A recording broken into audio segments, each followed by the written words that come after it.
আসসালামু আলাইকুম। আজকে আপনাদেরকে আমি একটি মাছের তরকারি রান্না করে দেখাবো। আজকে আমি হাতে মেখে ট্যাংরা মাছের ঝোল রান্না করব। এই জন্য আমি এখানে কিছু পরিমাণ ডাঁটা নিয়ে ধুয়ে পরিষ্কার করে নিয়েছি। যেই প্যানে রান্না করব সেই প্যানে আমি ডাঁটাগুলি প্রথমে দিয়ে দিলাম। এখন দিয়ে দিচ্ছি কেটে রাখা আলু।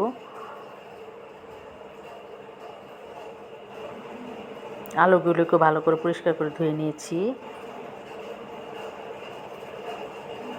এখন দিয়ে দিচ্ছি দেশি ট্যাংরা মাছ। ট্যাংরা মাছটাকে খুব ভালো করে কেটে বেছে ধুয়ে পরিষ্কার করে নিয়েছি। পরিমাণ মতো দিয়েছি, আপনারা যে পরিমাণ খাবেন সেই অনুযায়ী ট্যাংরা মাছটা দিবেন। আর এখানে হাফ কাপের মতো পেঁয়াজ কুচি দিয়ে দিলাম। এখন দিয়ে দিব কাঁচামরিচ ফালি 7-8টার মতো। এখন আমি সব গুঁড়া মশলাগুলি দিব একে একে। প্রথমে দিয়ে দিচ্ছি হলুদ গুঁড়া, তার আগে আমি 1.5 চামচের মতো লবণ দিয়ে দিচ্ছি। দিয়ে এখন গুঁড়া মশলাগুলি দিব। এখানে 1 চামচের মতো হলুদ গুঁড়া, 1 টেবিল চামচের মতো মরিচ গুঁড়া, হাফ চামচের মতো ধনিয়ার গুঁড়া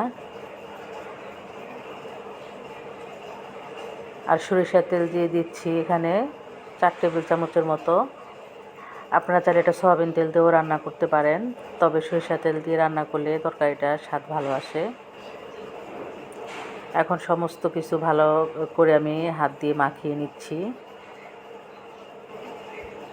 খুব ভালো করে মাখাতে হবে। 3 থেকে 4 মিনিটের মতো আমি খুব ভালো করে মশলাগুলির সাথে সমস্ত কিছু খুব ভালো করে মিশিয়ে দিচ্ছি।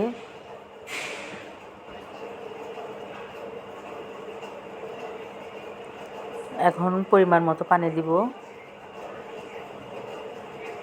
পানিটা এরকম করে দিতে হবে যাতে সমস্ত কিছু সিদ্ধ হয়ে যায় এবং হালকা ঝোলও থাকে তরকারিতে, সেটা ভেবে পরিমাণটা দিতে হবে, পানির পরিমাণটা। এখন ঢেকে আমি 20 মিনিটের মতো 20 থেকে 25 মিনিটের মতো মাঝারি আঁচে রান্না করব। 10 মিনিট পর আমি ঢাকনা খুলে একটু নেড়ে চেড়ে দিচ্ছি। আমার চ্যানেলে যারা নতুন তারা প্লিজ আমার চ্যানেলটাকে সাবস্ক্রাইব করে দিবেন। আর আমার চ্যানেলে রেসিপিগুলি যদি আপনাদের ভালো লাগে তাহলে ভিডিওটাতে একটা লাইক দিবেন, কমেন্টস করবেন। এখন নেড়ে চেড়ে ঢেকে আরও 10 মিনিটের মতো আমি রান্না করব।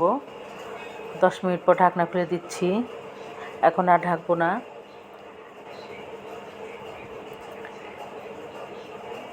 খোলা অবস্থায় আমি আরও 5 মিনিট রান্না করব।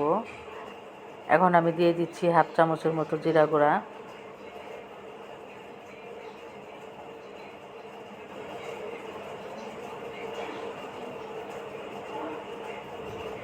জিরা গুঁড়া দিয়ে একটু নেড়ে চেড়ে দিচ্ছি।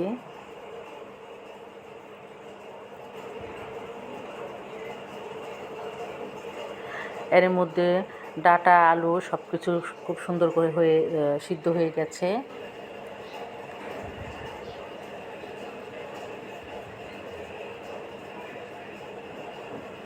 এখন আমি আরও 5 মিনিটের মতো চুলার আঁচটা বাড়িয়ে রান্না করে নেব।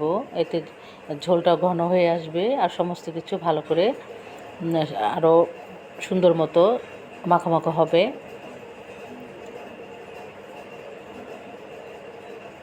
এই ট্যাংরা মাছের ঝোল তরকারিটা গরম ভাতের সাথে অসাধারণ লাগে। আপনারা অবশ্যই বাসায় এটা ট্রাই করে দেখবেন এবং কমেন্টসে জানাবেন কেমন হয়েছিল তরকারিটা।